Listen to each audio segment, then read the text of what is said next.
There are ways to try to teach people to function better if they have executive function impairments. And one of the great ways is you got to learn to trust the world. And therefore you have to choose people in the world that can help you.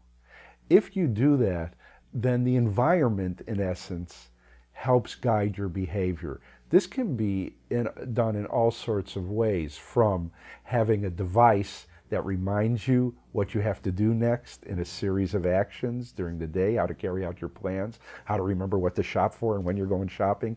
All that kind of thing can be prompted by devices, and I'm sure into the future, apps and other kinds of computer applications that are really going to be on you all the time and will be part of how you navigate through life. So that's one way to do it, but you have to adhere to that. You can't dismiss it, you can't throw it out of your pocket. You have to say and learn that this is something you should trust. And that guidance can help us a little bit. And the world helps all people, whether you have traumatic brain injury or not. There are very few lone wolves that go out there and just do what they want and they don't adhere to rules or guide. So society gives us rules, but families can help us too, and loved ones and trusted friends.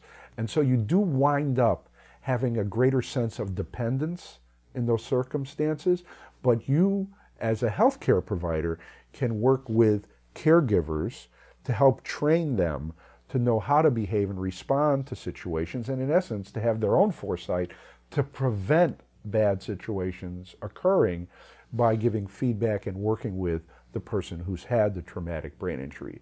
So there's a combination of things that we can do in the world that can be potentially as effective as any drug in helping people accommodate to any executive function deficits they have.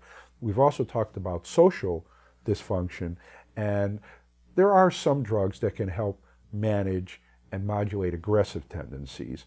But in fact, cognitive behavioral therapy is very effective in many people in helping to teach them to manage their aggressive behavior. So that's a therapy. It's not a drug. It's a talking therapy. You learn to manage your behaviors. For many other aspects of social behavior, we have no effective therapies yet. And this is something that's being worked on at the moment.